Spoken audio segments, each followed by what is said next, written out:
of New York, judges there are deciding a fascinating question: whether an elephant can legally be considered a person.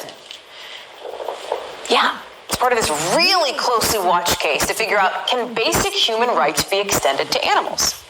The Non-Human Rights Project argues in court that Happy, look at Happy, 51-year-old elephant, that she's self-aware, that she's autonomous, that she's entitled to the same rights as a human. They say if she's considered a person, being kept at the Bronx Zoo would be illegal imprisonment. They want her at a sanctuary. But the Bronx Zoo is saying, no, hang on, Happy is definitely just an elephant. And they say, by the way, she's also being treated really well at the zoo.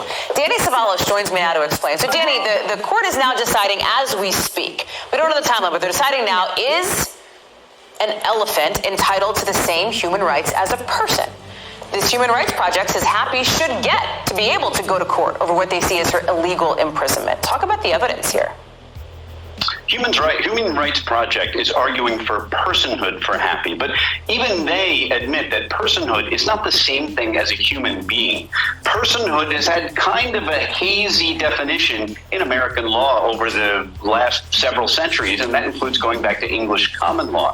A corporation can be a person, but sometimes a fetus is not a person. So personhood and human being are not always the same thing, and even Human Rights Project, they're not even arguing that. But on the other hand, they do argue that because we have extended personhood in many different ways to things like corporations, well, Happy has autonomy, and therefore he has some right to liberty. Now, the respondents, the Bronx Zoo, they're arguing essentially, number one, who are you to say where Happy would be happier?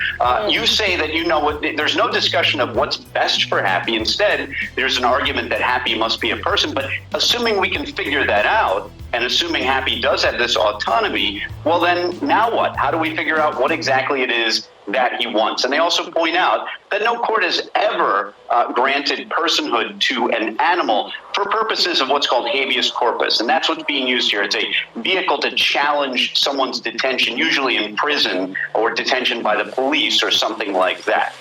We've been showing pictures in court of the arguments that went down about 24 hours ago. Let me play what one of the members of the court had to say. So does that mean that I couldn't keep a dog? I mean, dogs can memorize words. Why isn't then what you're arguing for endangering these kinds of human-animal relationships? So what was the response? Because the question seems to be, hey, if we grant personhood to Happy the elephant, what stops us from granting personhood to, Rex my dog, or, Stinky the rat or whatever?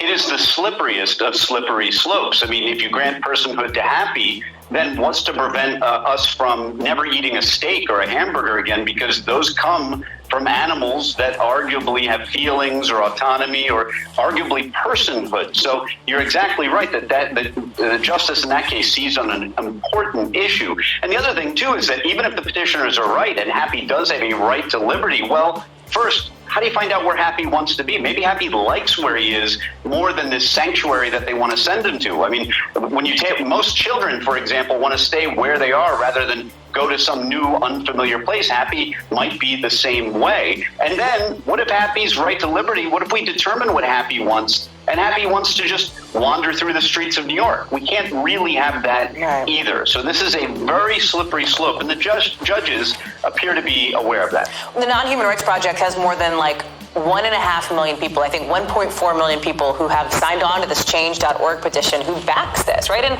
let's be honest, elephants, there is this sort of cultural feeling towards elephants because they are incredibly intelligent animals and they do have a sense of community, and there's this really interesting research that's been done there. But if you look from a legal perspective in lower courts, a couple of them have sided with the Bronx Zoo before. So give me your Danny Savalos lawyer hat reality check on this one, because it's a fascinating case, but where does this go? How do you think it's going to go and when? I can see the judge concluding or siding with the respondents in this case, with the Bronx Zoo, essentially saying that, look, even if animals are persons, we've never recognized that animals can challenge their detention because arguably virtually every animal in the city of New York is detained on some level other than the rats and the pigeons. But for the most part, we detain our animals. And by the way, I can find plenty of dog owners, especially in this city, who probably think their dog, their sweet Snookums or Fluffy, is even smarter than Happy the elephant. And so it is, again, what are we going to start here? And I wouldn't be surprised if the New York court... It's of the name, not, the name, like your natural name is the upper lowercase name. Right. When you say you're a natural person, that's the upper lowercase name. And keep in mind, person is a commercial term. However, when they're thank you. But when they're talking about living men and women, when they talk about that's what the commercial way of saying that is the natural person. That's the name. That's the upper lowercase name. The name, Title 15. right. The artificial person is the name in all caps. Yep. That's the name that has the social security number. The natural person does not have a social security number. You know what I'm saying? You feel me? Right. The natural person does not have the social security number. The artificial person has the social security number. The artificial person is the entity that is being used to conduct business. Right. That's right. Also, exactly. And you also changing the status of that name when you're using it's a different status of that same name if you get an EIN number. Thank you, baby. If you get an EIN number to go with that, to do conduct business or whatever, because that's for tax purposes. It changes the tax status. The social security number is for a taxpayer. An EIN number is for an employer. That's why they call it. That's why it's called an employer identification number. So is this people understanding what the status of the name is? If your name in upper lowercase is not the number, that's not the name that has the social. The name that has the social is the artificial person, which is the all cap name. And that's the natural person is supposed to control the artificial person.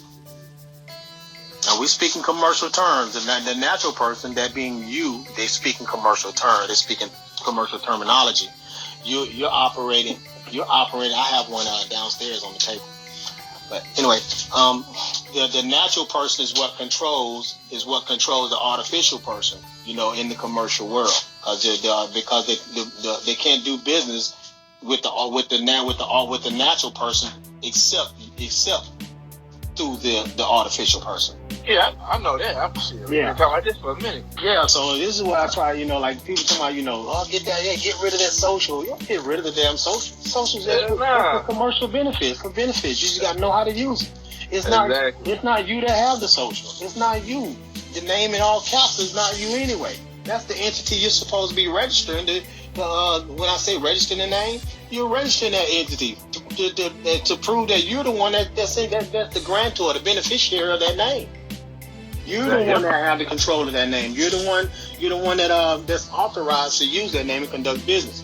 Every state requires, any individual that's doing business, they're required to register that name that they're doing business in. So if you're doing business with your name that your father and mother gave you, and and it's in this commercial world, it's going to be in all capitalized letters.